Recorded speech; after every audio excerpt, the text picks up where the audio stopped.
যেহেতু পবিত্র হজের মাস তিনটি। সবাইকে আমার কথা শুনতেছেন? হজের মাস কয়টি? সবাই বলেন না, একটু আবেগ নিয়ে বলুন, কয়টি? তিনটি। জিলকদ, জিলহাজ, মুহাররম। হজের মাস কয়টি? তিনটি। ইতিমধ্যে হজের মাস শুরু হয়ে গিয়েছে। জিলকদ মাসের আজকে প্রথম জুমা। গত 17 এপ্রিল বাংলাদেশ থেকে হজের প্রথম ফ্লাইট শুরু হয়েছে। আজ আমরা হজের গুরুত্ব, তাৎপর্য এবং ফজিলত সম্পর্কে ধারাবাহিকতায় কথা শুনব ইনশাআল্লাহ। তার পূর্বে আপনাদেরকে একটি প্রশ্ন করি। সবাই বলুন তো, আমরা হজ করতে কোথায় যাই? সবাই বলেন, কোথায়? মক্কায়, কাবা ঘরে, যেটি পৃথিবীর প্রথম ঘর। যে কাবার চত্বরে গিয়ে আমরা 7 বার কাবাকে প্রদক্ষিণের মাধ্যমে আল্লাহর কাছে নিজেদেরকে মেলে ধরি, জিন্দিগির গুনাহগুলো মাপ নেওয়ার জন্য চোখের পানি ফেলে ফেলে হাজিরা কান্না করে আল্লাহ যেন একটা বারের জন্য আমাদেরকে কালো গিলাফে মোড়ানো তার ঘর বাইতুল্লাহ প্রদক্ষিণ করবার তৌফিক করে দেন, পড়ুন আমিন। আল্লাহ আমাদেরকে তুমি তোমার ঘরের মেহমান বানিয়ে নাও, পড়ুন আমিন। জুমার দিন আজানের পর থেকে নিয়ে শুরু করে ইকামতের আগ পর্যন্ত দোয়া কবুল হয়। এজন্য জুমার দিন বেশি বেশি দোয়া করবেন। অর্থ নাই, সম্পদ নাই, আল্লাহ যদি তার আরশে আজিমে আমাকে আপনাকে হজ্জে বাইতুল্লাহর জন্য কবুল করে, টাকা লাগবে না, পয়সা লাগবে না, কোনো একদিন আল্লাহ রব্বুল আলামিন আমাকে আপনাকে বাইতুল্লাহর মেহমান বানিয়ে নেবেন, ঠিক কিনা কন? সেই পাওয়ার কি আল্লাহর আছে? যদি থাকে তাহলে আল্লাহর কাছে কি আমরা আজকে চাইতে পারি? তাহলে আল্লাহকে বলেন, আয় আল্লাহ তাআলা, তুমি আমাদেরকে একবারের জন্য হলেও তোমার ঘরের মেহমান বানিয়ে নাও। আমি যতবার জেদ্দা এয়ারপোর্টে ল্যান্ড করেছি, বিমান থেকে যখন আল্লাহর ঘর বাইতুল্লাহর পাশে ঘড়ি টাওয়ারটা দেখা যায়, হাজিরা তখন বিমানের ভিতরে লাব্বাইক আল্লাহুম্মা লাব্বাইকের ধ্বনিটা এত উচ্চ আওয়াজে তিলাওয়াত করতে থাকে, মনে হয় কেন জানি কিয়ামত হয়ে যাচ্ছে। হাজিদের জীবনের সবচাইতে বড় প্রাপ্তি হচ্ছে আল্লাহর ঘর বাইতুল্লাহ। সুবহানাল্লাহ। কে যাও তুমি ও মুসাফির, কে যাও তুমি মদিনায়, আমাদের সালাম পৌঁছে দিও নূর নবীজির পাক রওজায়।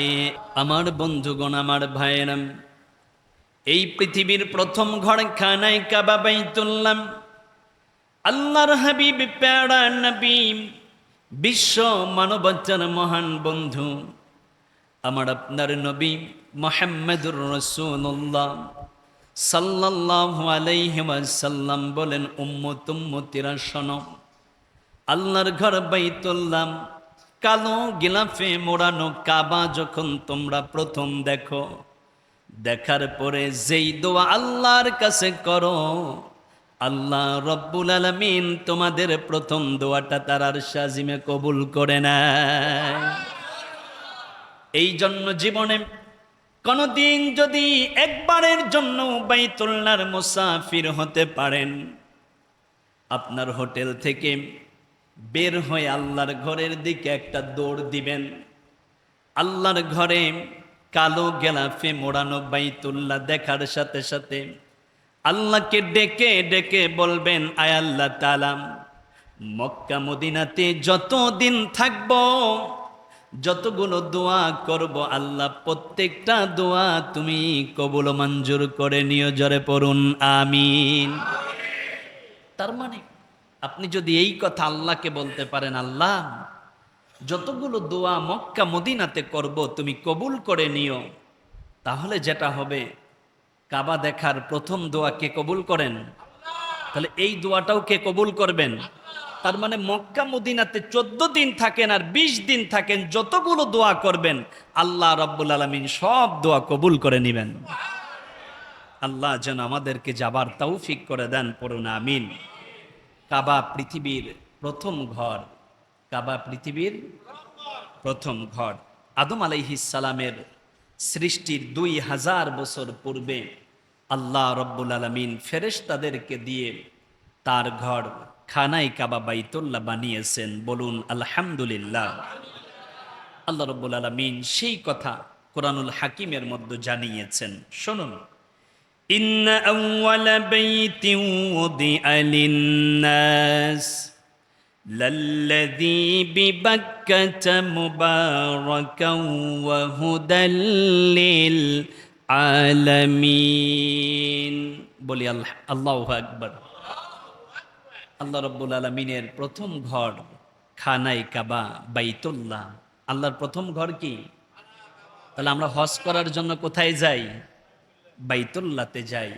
আল্লাহর খানাই কাবা বাইতুল্লাহর মেহমান হয়ে এবছর লক্ষ লক্ষ হাজিরা আল্লাহর ঘরে নজরানা পেশ করবে।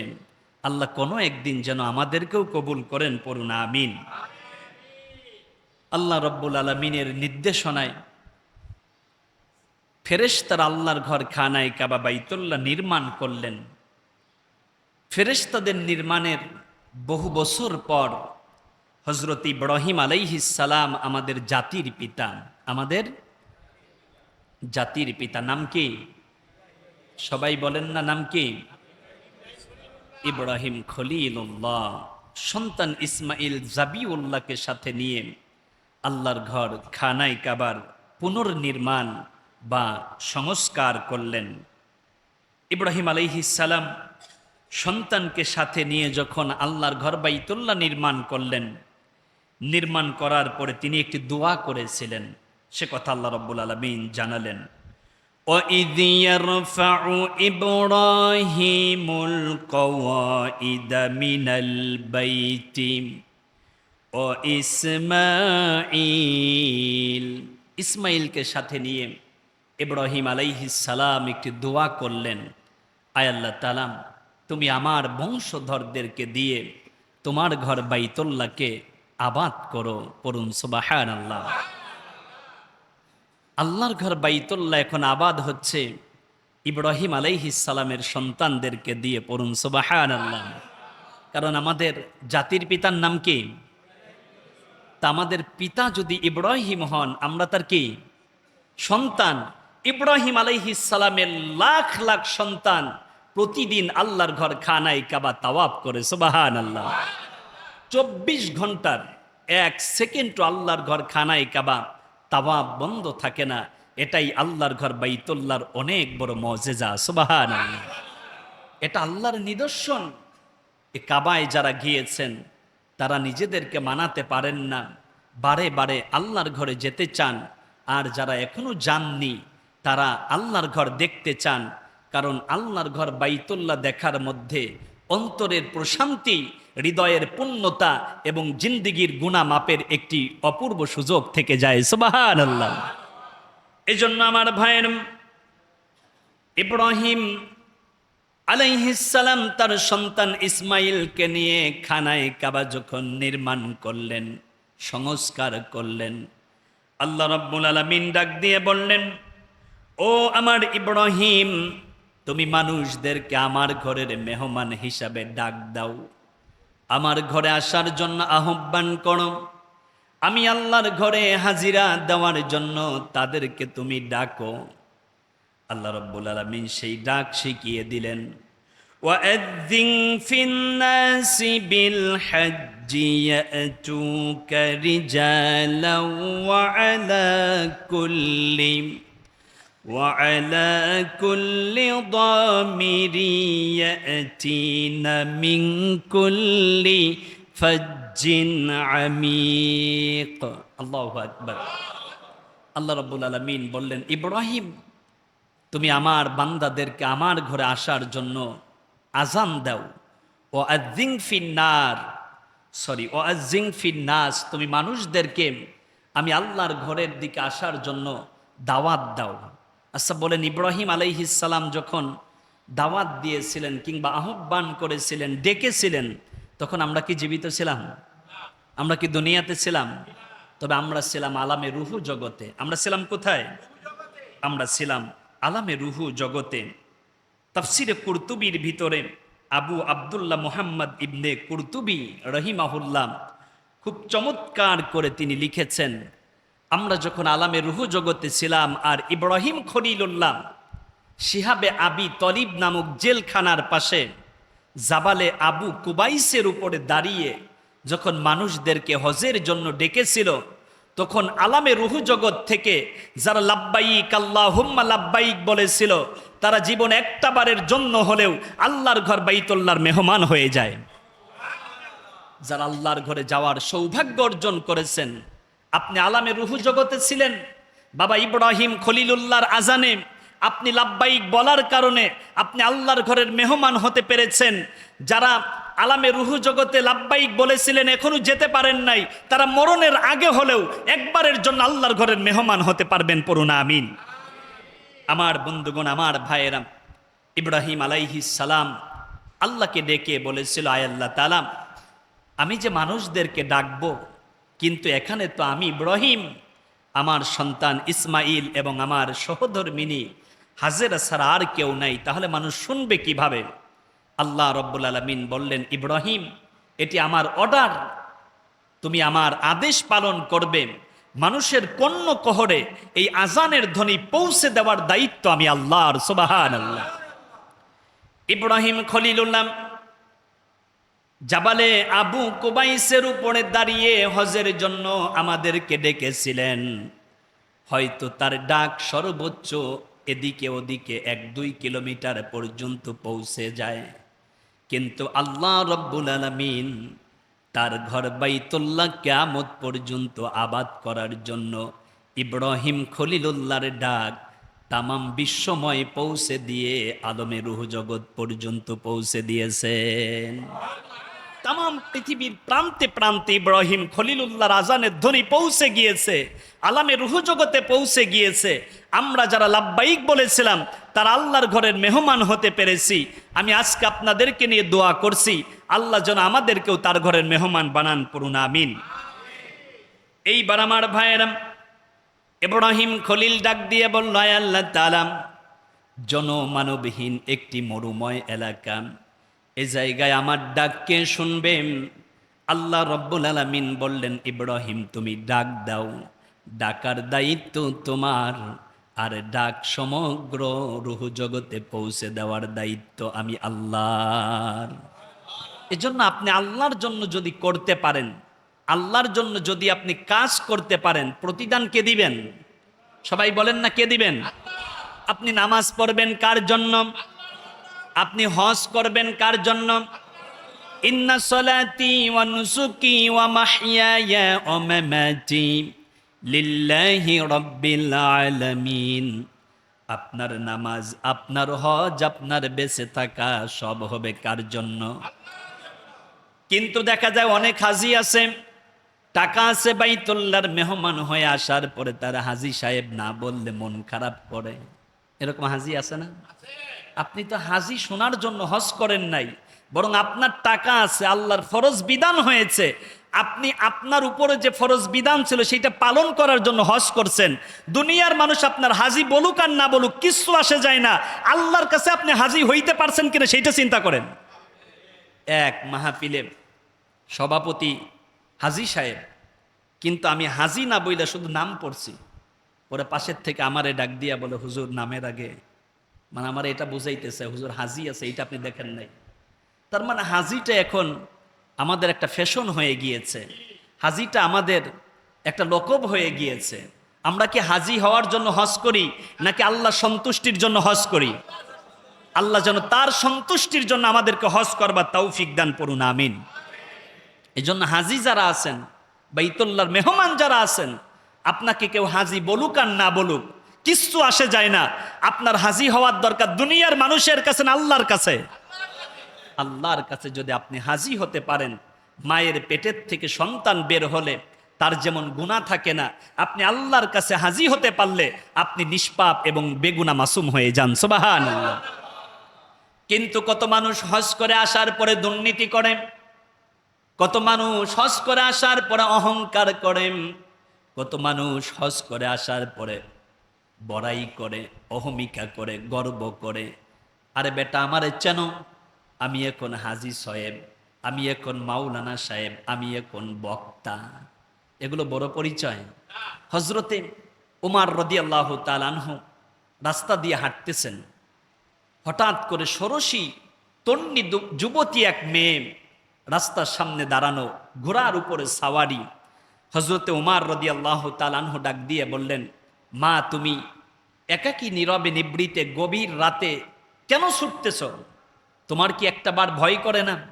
মেয়েটা ডাক দিয়ে বলতেছে, আপনার প্রশ্নের জবাব দেওয়ার আগে আপনি আগে আপনার পরিচয় দেন, আপনি কে? মেয়ে কি বলতেছে? আপনি হযরত উমরকে অদ্য পৃথিবীর খলিফা, সবাই বলেন অদ্য পৃথিবীর খলিফা। হযরত উমর ফারুক রাদিয়াল্লাহু তাআলা আনহু কি বলতে পারতেন না যে আমি অদ্য জাহানের প্রধানমন্ত্রী? একথা বলতে পারতেন না? তিনি বলছেন যে আমি মুসলমান। আমি কি? আমি মুসলমান। তার মানে অদ্য জাহানের পৃথিবীর খলিফা, অদ্য জাহানের খলিফা হযরত উমর, সে তার প্রধানমন্ত্রীর পরিচয় দেয় না, সে পরিচয় দেয় আমি আল্লাহর গোলাম। আমি কার গোলাম? এই আমারে চেনো বেটা, আমি তো বক্তা, হাজার হাজার মানুষের সামনে ওয়াজ করি। কথা বলার আগে 3 বার আস্তাগফিরুল্লাহ পড়বা, 6 বার ওযু করবা, এরপরে চেহারার দিকে তাকাইয়া তারপরে কথা বলবা। তার মানে বোঝা গেল যে এই চিন্তা চেতনা আমি বক্তার ভিতরে যদি আসে, খতিবের ভিতরে যদি আসে, আমার চাইতে চূড়ান্ত অহংকারী আর কেউ নেই। ঠিক কিনা কন? আপনি হজ করছেন, আপনি হাজী হবেন, এই জন্য আপনার হজ না। আপনার হজ হবে কার জন্য? আল হাজ্জু ওয়াল উমরাতু লিল্লাহি। আপনার হজ এবং উমরা হবে আল্লাহর জন্য। কার জন্য? আল্লাহর জন্য। তা আল্লাহর জন্য যদি আপনি হজ করেন, তাহলে আপনাকে কেউ যদি হাজী না বলে মন খারাপ করবেন? আপনি কার কাছে হাজী হবেন? আল্লাহর কাছে আমাদেরকে হাজী হতে হবে। এবার হযরত ইব্রাহিম আলাইহিস সালাম তিনি মানুষদেরকে ডাকতেছেন, ইয়া আইয়ুহান নাসু লাকাদ ফারাদাল্লাহু আলাইকুমুল হজ। ও লোক সকল, ও মানুষেরা, তোমাদের জন্য আল্লাহ হজ ফরজ করেছেন। এইবার বলেন দেখি, বলেন হজ নফল নাকি ফরজ? সবাই বলেন ফরজ। জীবনে একটা বারের জন্য সামর্থ্যবান ব্যক্তিদের জন্য হজ করা ফরজ। কয়বার? একবার। কিন্তু দেখবেন যে টাকার অভাব নাই, হজ করছে 42 বার। কতবার? টাকার অভাব নেই, ওর জন্য হজ ফরজ কয়বার? আরে বেটা, একবার হজ করার পরে ওই বাকি 41 বারের টাকা দিয়ে বাড়ির পাশে গরিব দুঃখী কাঙ্গাল ইয়াতিম অসহায় ওই মানুষদেরকে দিয়ে যদি স্বাবলম্বী করাতে পারতে, তাহলে তোমাকে আল্লাহ পাওয়ার জন্য প্রত্যেক বছর বছর আল্লাহর ঘর বাইতুল্লাহ যাওয়া লাগতো না, বরং আল্লাহ তোমার ঘরের মধ্যে আইসা হাজিরা দিয়ে দিত। ঠিক কিনা কও? বাড়ির পাশে রহিমা খাতুনের মা না খাইয়া থাকে, কিন্তু বাড়ির পাশে আব্দুল জব্বার চাচা ধনী মানুষ, প্রত্যেক বছর 5 লাখ টাকা করে খরচ করে হজে যায়। এর জন্য কি প্রত্যেক বছর হজ ফরজ না একবার ফরজ? একবার ফরজ। হ্যাঁ, কাবা একবার গেলে আবার যেতে মনে চায়। আপনি বারে বারে যাবেন সেটা ঠিক আছে, কিন্তু আপনার বারে বারে যাওয়াটা যেন লৌকিকতা না হয়। কি না হয়? লৌকিকতা না হয়। কারণ আপনি 5 বার গিয়েছেন, ইটস এনাফ। বাকি বার যাওয়ার সামর্থ্য আছে, আরো 10 বার যাইতে পারেন।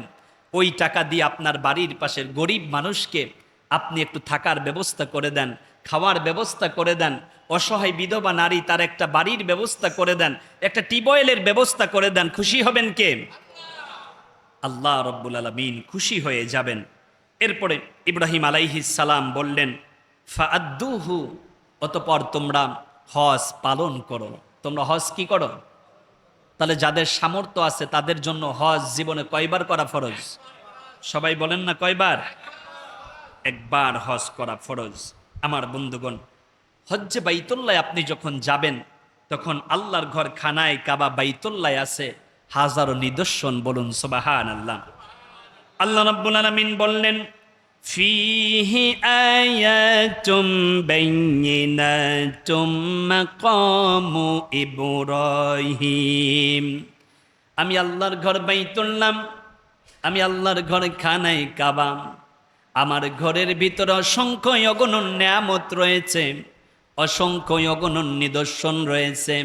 এর ভিতরে উল্লেখযোগ্য একটা নিদর্শন হলো মাকাম ইব্রাহিম, মাকামে ইব্রাহিম। হজরে আসওয়াদ মুলতাজেম, ঠিক সেখান থেকে নিয়ে যেই আল্লাহর ঘর বাইতুল্লাহ ঢোকার দরজা, দরজার একটু ডান পাশের দিকে একেবারে গিলাস দিয়ে মোড়ানো আমাদের জাতির পিতা ইব্রাহিম খলিলুল্লাহর পায়ের যেই সাপ মোবারক আছে, এইটাকে বলে মাকামে ইব্রাহিম। সুবহানাল্লাহ। এখনো আমাদের ইব্রাহিম আলাইহিস সালামের পায়ের সাপ মোবারক বিদ্যমান। হাজিরা যখন মাতব থেকে তাওয়াফ শুরু করে, বিসমিল্লাহি আল্লাহু আকবার বলে হজরে আসওয়াদের দিকে খেয়াল করে তারা একটা চুমা দেয়। কারণ কেউ যদি বিসমিল্লাহি আল্লাহু আকবার বলে একটা চুমা দেয়, হজরে আসওয়াদের কালো পাথর তার জিন্দেগির গুনাহগুলোকে শুষে নেয়। পাথর কিন্তু কোনোদিন গুনাহ শুষতে পারে না, কিন্তু আল্লাহ রাব্বুল আলামিন এই পাথরের ভিতর একটা ক্ষমতা দিয়েছে। কারণ আল্লাহর ঘর বাইতুল্লাহ গিয়ে যারা বিসমিল্লাহি আল্লাহু আকবার বলে হজরে আসওয়াদকে লক্ষ্য করে এরকম চুমা দিতে পারে, আল্লাহ রাব্বুল আলামিন তার জিন্দেগির গুনাহগুলো ধুয়ে মুছে তারে পবিত্র বানায়া দেয়। হজরে আসওয়াদে আপনি যখন চুমা দেন, মুলতাজেমের দিকে তাকায়া যান, এরপরে আপনার নজরটা সেকেন্ডের মধ্যে গিয়ে পড়ে যায় মাকাম ইব্রাহিমের দিকে। তাকিয়ে তাকিয়ে দেখেছি কত হাজিরাম পাগলের মতো একটা দৌড় দিয়ে মাকাম ইব্রাহিমকে জড়াইয়া ধরে, মাকাম ইব্রাহিম জড়াইয়া ধরে চোখের পানি ছেড়ে দিয়ে দিয়ে কান্দে। কারণ এটা তো সেই পাথর, মাকামে ইব্রাহিম হলো জান্নাতের পাথর। আল্লাহর ঘর বাইতুল্লাহ সংস্কারের জন্য ইব্রাহিম খলিলুল্লাহ কাজ করে যায়, সাথে আছে সন্তান ইসমাইল। ইব্রাহিম খলিলুল্লাহ উপরের দিকে উঠবে কিভাবে? আল্লাহ রাব্বুল আলামিন জান্নাত থেকেই পাথরটা দিয়ে দিলেন। ইব্রাহিম খলিলুল্লাহ পাথরের উপরে দাঁড়াইতে দেরি হয়, যখন দরকার উপরে উঠাম, লিফটের মতো পাথর ইব্রাহিম খলিলকে উপরে উঠায়া নেয়। আবার ডানে যাওয়ার দরকার হলে পাথর ডানে নিয়ে যায়। তার মানে এই জন্য আজকের আধুনিক বিজ্ঞান বলে এইটা হচ্ছে লিফট পাথর। সুবহানাল্লাহ, সুবহানাল্লাহি ওয়া বিহামদিহি। এই পাথর যারা দেখেছেন, আহারে ওই গিলাসের উপরে যে কতবার আমি চুমা দিয়েছি। হাজী সাহেব যারা আছেন, এই কালো বাইতুল্লাহর পাশে মাকামে ইব্রাহিম রয়েছে, এই পাথর দেখার পরে আপনি নিজেকে কন্ট্রোল করতে পারবেন না। কারণ আমরা তো আমাদের বাবা ইব্রাহিম খলিলকে দেখি নাই, কিন্তু আল্লাহর ঘর বাইতুল্লাহ গেলে বাবা ইব্রাহিম খলিলুল্লাহর পায়ের ছাপ মোবারক দেখতে পাওয়া যায়। সুবহানাল্লাহ। আল্লাহ রাব্বুল আলামিন আবার বললেন, ওয়ামান দাখালাহু কানা আমিনা। আমার ঘর বাইতুল্লাহর মধ্যে যারা প্রবেশ করে, কি করে? হুদুদুল হারামের ভিতরে যারা প্রবেশ করে তারা নিরাপদ। তারা কি? দাজ্জাল পৃথিবীর সব জায়গা আক্রমণ করতে পারবে, কিন্তু আল্লাহর ঘর বাইতুল্লাহ এবং নবীর রওজা মদিনাতুল মুনাওয়ারায় আক্রমণ করতে পারবে না। কারণ আল্লাহ রাব্বুল আলামিন সব চাইতে নিরাপদ জায়গা বানিয়েছেন মক্কা এবং মদিনা। জোরে বলেন মারহাবা। এই জন্য তাকায়া দেখেন, বাংলার জমিনে কোনো নেতা কর্মী যদি তাদের সমাবেশের জন্য মানুষকে ডাক দেয়, লোক হইছে 352 জন। কতজন? সিয়ার নিয়ে, নতুবা প্যাকেট নিয়ে, নতুবা পদ পদবি নিয়ে, দেখবেন যে কিছু সময় পরে সিয়ার 15টা ভাঙ্গে শেষ। কারণ সিয়ার দিয়ে একটা আরেকটারে পিটায় জনমের মতো, এরকম ঘটনা নাই? কিন্তু আল্লাহর ঘর বাইতুল্লাহ এখন নতুন যে হারাম শরীফ হয়েছে, প্রত্যেক দিন জুমায় সর্বনিম্ন 50 লক্ষ মানুষ। কত লক্ষ? আমার কথা শুনতেছেন আপনারা? নতুন হারামে একসাথে 20 লক্ষ মানুষ আল্লাহর ঘরে জুমার নামাজ আদায় করতে পারে। আল্লাহু আকবার। নতুন হারাম হচ্ছে সুমাইয়া রাদিয়াল্লাহু তাআলা আনহার মাকবারা। আপনারা যখন মসজিদে আয়েশার দিকে ফ্রি বাসে করে যান, ঠিক তার ডান পাশেই নতুন হারাম এখন নির্মাণ হয়েছে। এখানে একসাথে নামাজ পড়তে পারে কত লক্ষ? 20 লক্ষ। সব মিলিয়ে আল্লাহর ঘর বাইতুল্লাহ প্রত্যেক জুমাবারে 50 লক্ষের উপরে মানুষ নামাজ আদায় করে। সুবহানাল্লাহ। কি ভাই? আল্লাহু আকবার। কত লক্ষ? এই 50 লক্ষ মানুষের মধ্যে আল্লাহ যদি আমাদেরকে বানান তাহলে আমাদের ভাগ্য কম না বেশি? আল্লাহ যেন কোনো এক জুমাবার এই 50 লক্ষ মানুষের ভিতরে আমাদেরকে কবুল করেন, পড়ুন আমিন। আমার বন্ধুগণ, আমার ভাইয়েরা, আল্লাহ রব্বুল আলামিন খুব চমৎকার করে আবার আমাদেরকে জানায়া দিলেন, ওত্তাখিযু মিন মাকামি ইব্রাহিমা মুসাল্লা। তোমরা যখন তাওয়াফ করবে, কি করবে? আল্লাহর ঘর বাইতুল্লাহ যখন মানুষ প্রদক্ষিণ করে, তাওয়াফ করে, তাওয়াফের শেষে মাকামে ইব্রাহিমের পাশে 2 রাকাত নামাজ পড়া ওয়াজিব। এটা হচ্ছে তাওয়াফের ওয়াজিব নামাজ। কয় রাকাত? 2 রাকাত নামাজ পড়া কি ওয়াজিব। আল্লাহ যেন 2 রাকাত নামাজ পড়বার তৌফিক আমাদেরকে দেন, পড়ুন আমিন। এরপর আল্লাহ রাব্বুল আলামিনের অগণন নিদর্শনাবলী রয়েছে। আল্লাহর ঘর বাইতুল্লাহর মধ্যে রয়েছে হজরে আসওয়াদ। কি রয়েছে? এই যে কালো একটা পাথর, তাকিয়ে দেখো, ওই যে একটা কালো পাথর দেখছেন, এইটাই হজরে আসওয়াদ। এই পাথরটা জান্নাতি পাথর। পাথরটা ছিল দুধের চাইতে বেশি সাদা, কিন্তু মানুষের জীবনের গুনাহগুলো চুষে নিতে নিতে এই পাথরটা কালো হয়ে গিয়েছে। তার মানে গুনাহ হচ্ছে কালো। গুনাহ কি? কিন্তু আমাদের কলবটা তো কালো না। নুকিতাত ফি কলবিহি নুকতাতুন সাউদাম। মানুষ যখন গুনাহ করে তখন তার কলবের উপরে কালো কালো দাগ পড়ে। তার মানে গুনাহ হলো কালো। গুনাহ কি? গুনাহ হলো কালো। মানুষ যখন গুনাহ করে তার কলবের উপরে যখন কালো কালো দাগ পড়ে, তখন আর আল্লাহর কথা ভালো লাগে না, রাসূলুল্লাহর কথা ভালো লাগে না, জুমার কথাও ভালো লাগে না। জুমার খুতবা হুজুরে তিলাওয়াত করে আর মুসল্লিরা জনমের মতো গল্প করে। কি করে? এই যে দেখেন না, মুয়াজ্জিন সাহেব আজান দেবে, আমি দাঁড়িয়ে এখানে আরবিতে খুতবা পাঠ করব, দেখবেন যে ঠিক এই পাশে ওই পাশে সাইডে কিংবা এক বন্ধু আরেক বন্ধুর সাথে জুমার খুতবার সময় গল্প করে। এরকম মানুষ আছে না নাই? জুমার খুতবা শোনাটা ওয়াজিব। খুতবা শোনা কি? আপনি জুমার খুতবা চলাকালীন সময় কথা বলেন, এরকম ধৃষ্টতা এবং দুঃসাহস আপনি দেখাতে পারেন কিভাবে? কারণ জুমার নামাজের এক অবিচ্ছেদ্য অংশ হচ্ছে জুমার খুতবা। জুমার কি? জুমার খুতবা। কারণ আধা ঘন্টা পর্যন্ত দাঁড়িয়ে যদি আরবিতে খুতবা দেওয়া যায়, আলেম ওলামা ছাড়া সাধারণ মুসল্লিরা বুঝে? ঠিক তাদের ওই আরবি খুতবা বোঝানোর জন্য দীর্ঘ 1 ঘন্টা পর্যন্ত বক্তব্য দিয়ে ওই খুতবার বিস্তারিত আপনাদেরকে উপস্থাপনী দেওয়া হয়। কিন্তু এই যে দাঁড়িয়ে দাঁড়িয়ে আরবিতে আমরা যে খুতবাটা দেই, এই খুতবা চলাকালীন সময়ে কোনো ধরনের কোনো কথা বলা জায়েজ আছে? আপনি যদি এরকম করেন, এইটাই জায়েজ নেই। আপনার পাশে আব্দুর রহিম কথা বলতেছে, আপনি বলবেন এইটা কি নাই? এইটাই জায়েজ নাই।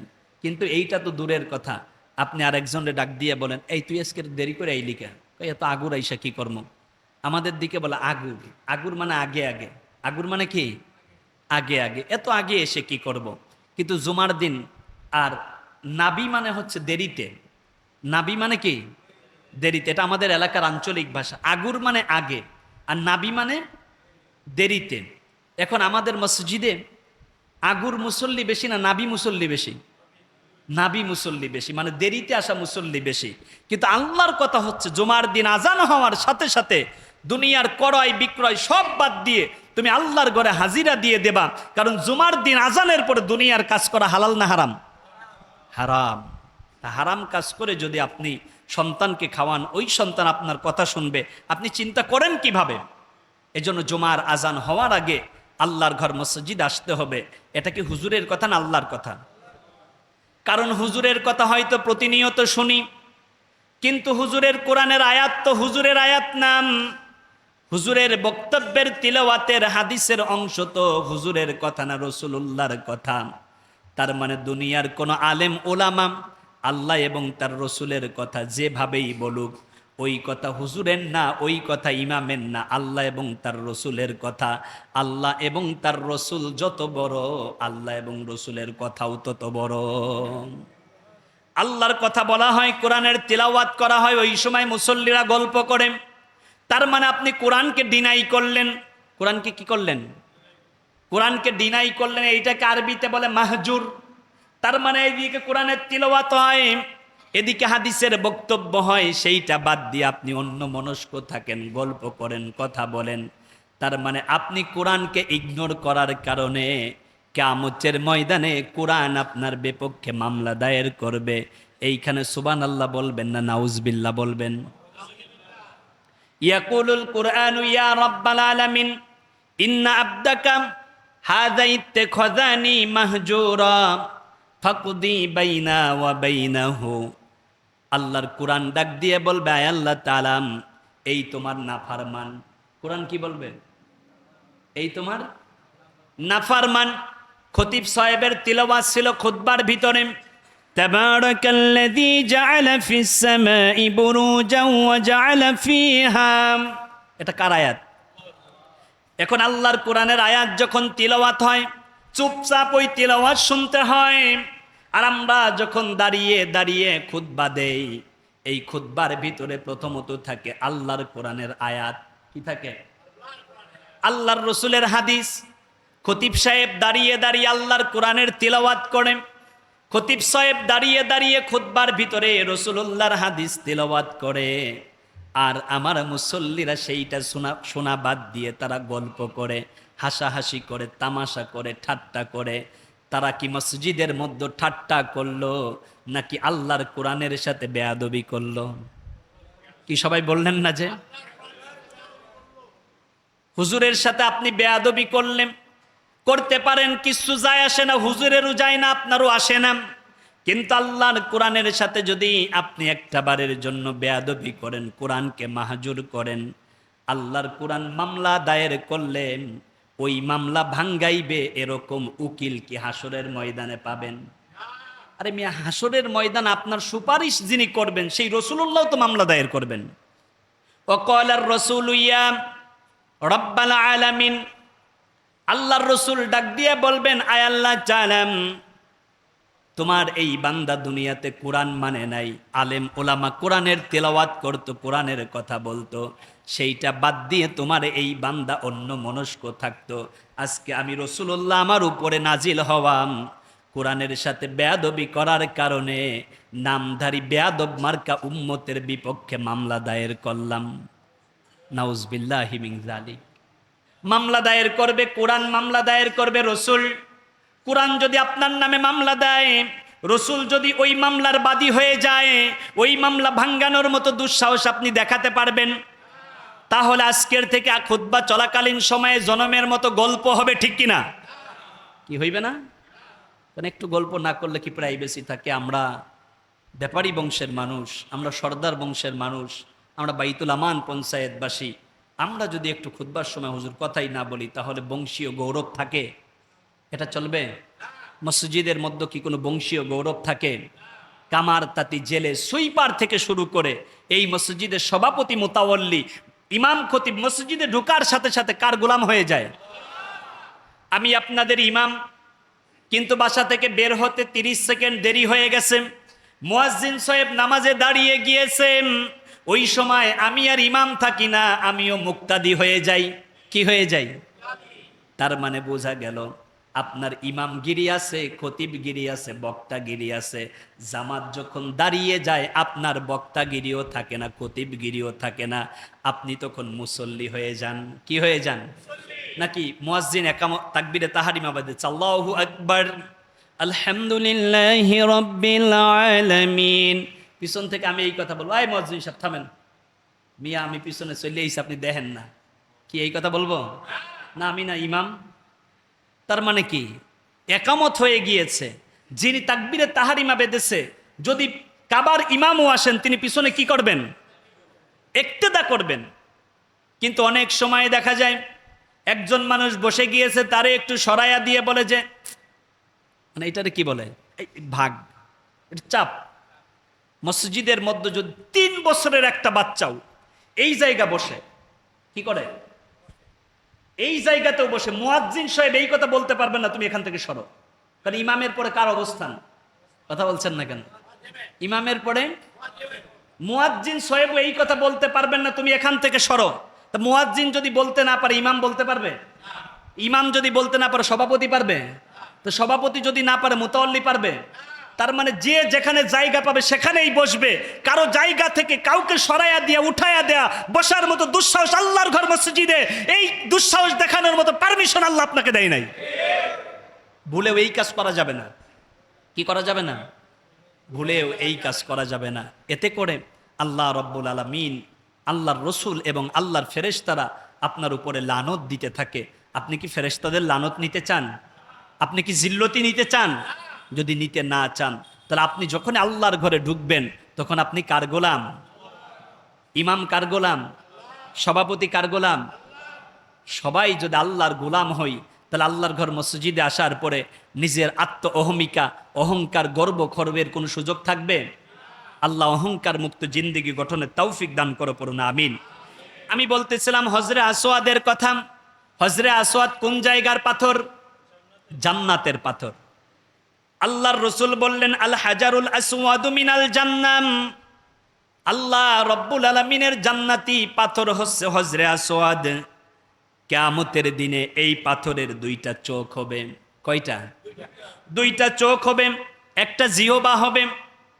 কারণ এই পাথর কিয়ামতের ময়দানে আল্লাহর সামনে দাঁড়িয়ে দাঁড়িয়ে তাদের নামে সুপারিশ করবে যারা হজরে আসওয়াদের মধ্যে চুমা দিয়েছে।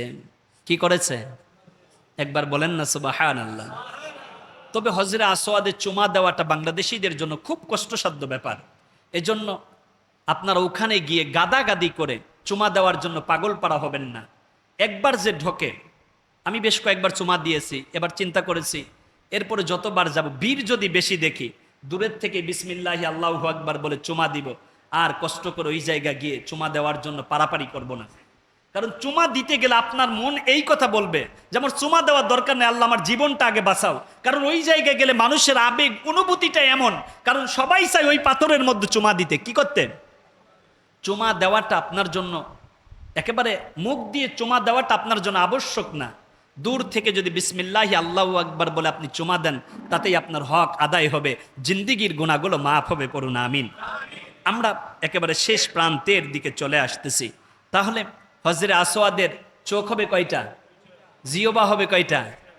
হাদিসের মধ্যে এসেছে আমার বন্ধুগণ, এই পাথর আমার আপনার জন্য সুপারিশ করবে। কি করবে? তাহলে এই পাথরের সুপারিশ যদি নিতে চান আল্লাহর ঘরে যাওয়ার দরকার আছে না নাই? এখন আপনি মাত্র 3 কোটি টাকার মালিক। কত? নাকি 3,000, নাকি 30,000, নাকি 3 লাখ? 3 কোটি। কত লাখে যেন 1 কোটি? 100 লাখে।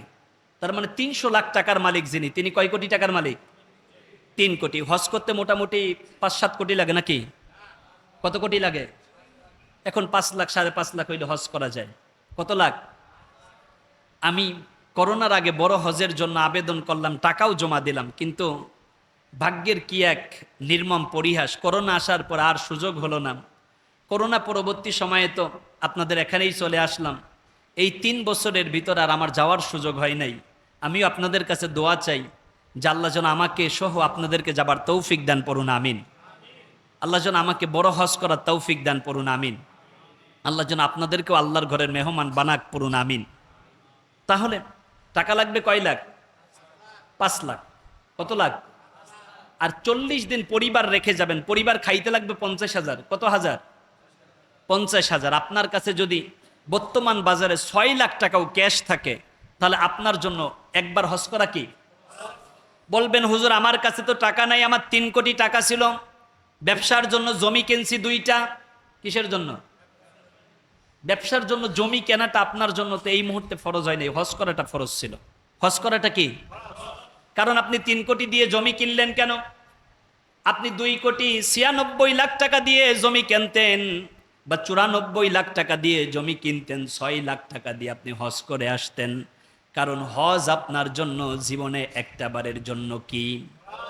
যারা হজ করছেন 2 লাখ 2.5 লাখ টাকায় তারা তো বেঁচে গেছেন আলহামদুলিল্লাহ, কিন্তু যারা করতে পারেন নাই, এখন হজ করতে ন্যূনতম খরচ হবে 6 লাখ। ন্যূনতম কত? 6 লাখ। যাদের কাছে এই ক্যাপাবিলিটি আছে, আগামী বছর আমার বাংলাদেশের হাজিরা তো একেবারে বার্ধক্যে তারা হজে যায়। কোন বয়সে? একেবারে বার্ধক্যে। এরা তাওয়াফ করতে পারে না, সাই করতে পারে না, সাপা মারোয়া দৌড়াদৌড়ি করতে পারে না, জাবালে নূরে উঠতে পারে না, সেখান থেকে নিয়ে হজের কার্য যথার্থভাবে আদায় করতে পারে না। এই বয়সে হজে যায়। কোন বয়সে? এই বয়সে আপনার জন্য হজ না, বরং হজ হচ্ছে আপনার উপরে যখন ফরজ তখনই করাটা কি? তো এখন আপনার জন্য হজ ফরজ 2027 সালে, কিন্তু আপনি হজে গেলেন 2042 সালে। এই যে আপনি 27 থেকে 42 এই সময়ের ভিতরে যদি আপনি মারা যান, আল্লাহর রসুল বলেছেন হজ না করার কারণে কেউ যদি মারা যায়, সামর্থ্য আছে, কি আছে, কিন্তু হজ না করে মারা গেল, ওই ব্যক্তি ইয়াহুদি হয়ে মারা যাক আর নাসারা হয়ে মারা যাক, তাতে আমি রসুলুল্লাহর কিছু যায় আসে না। আপনি কি ইহুদি হয়ে মরতে চান? আপনি কি নাসারা হয়ে মরতে চান? যদি না চান, তাহলে আপনার উপরে যদি হজ ফরজ হয়, তাহলে হজ কি করতে হবে? আদায় করতে হবে। জীবনে কয়বার? বড় হজ কয়বার? একবার। তাহলে যাদের টাকা আছে মাত্র 3 কোটি, মাত্র 3 কোটি, যাদের 10-20 কোটি আছে তাদের তো মোটামুটি আরো কম। 3 কোটির চেয়ে 10-20 কোটি আরো বেশি, কম না? জি, হ্যাঁ, এই বিষয়ে কথা বলেছি। যদি আপনার বাড়ি গাড়ি হয়, 3 কোটি টাকার বাড়ি গাড়ি আছে, কারণ আপনার বাহন এটা তো চলার জন্য লাগবে, বাড়ি আপনার থাকার জন্য লাগবে, কিন্তু নিত্য প্রয়োজনীয় জিনিস ব্যতীত যদি আপনার ব্যবসায়িক ফান্ডের টাকাও যদি 5-7 লাখ টাকার উপরে থাকে, ব্যবসায়িক ফান্ডের টাকাও যদি 5-7 লাখ টাকার উপরে থাকে, তাহলে আপনার জন্য কিন্তু হজ ফরজ। আপনার জন্য কি ফরজ? হজ ফরজ। এখন আপনি ব্যবসার জন্য জমি কিনছেন 5 কোটি টাকা দিয়ে। আচ্ছা বলেন, এখান থেকে যদি আপনি 5.5 কোটি টাকার জমি কিনতেন, কেউ আপনারা বাধা দিত? তাহলে ওখান থেকে তো 50 লাখ টাকা আপনার ক্যাশ থাকতোই। এখন আপনি কি করলেন?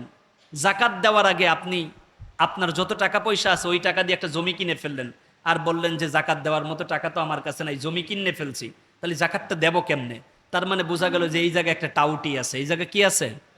একটা টাউটি আছে। বরং আল্লাহর সাথে কেউ যদি টাউট করে, সে আল্লাহর কাছে ধরা খাবে না? আমি একেবারেই শেষ করছি আমার প্রিয় বন্ধুগণ। তাহলে হজ করা কি? হজ করা ফরজ। যেখানে বড় হজ করছেন অনেক ভাইয়েরা আছেন, যারা এখনো হজ করতে আমরা পারি নাই, আল্লাহ যেন আমাদেরকে কবুল করেন, পড়ুন আমিন। আমি ব্যক্তিগতভাবে আপনাদেরকে একটি ব্যাপারে একটু কথা বলি, তা হচ্ছে এই ঘর কার? সবাই বলেন না, আল্লাহর ঘর। আল্লাহ যদি মনে করেন যে এই ঘর আমি আল্লাহ রব্বুল আলামিন এক রাতের ভিতরে শ্বেত পাথর, মার্বেল পাথর, হীরা, চুন্নি, পান্না, জহরত, মণি, মুক্তা দিয়ে সাজায়া ফেলবো, এই ক্ষমতা কি আল্লাহর নাই? আল্লাহর আছে। এই যে গায়েবী মসজিদ হয়, এক রাতে মসজিদ উঠে গেছে, আপনারা দেখছেন না? এরকম মসজিদ আছে না? তার মানে বোঝা গেল আল্লাহর সুপ্রিম পাওয়ার আছে। কিন্তু আল্লাহ রব্বুল আলামিন তার ঘর মসজিদের খেদমত তার বান্দাদের মাধ্যমে নেয়, আর এই খেদমত নেওয়ার মাধ্যমে আল্লাহ ওই বান্দাদেরকে মাফ করে দেয়।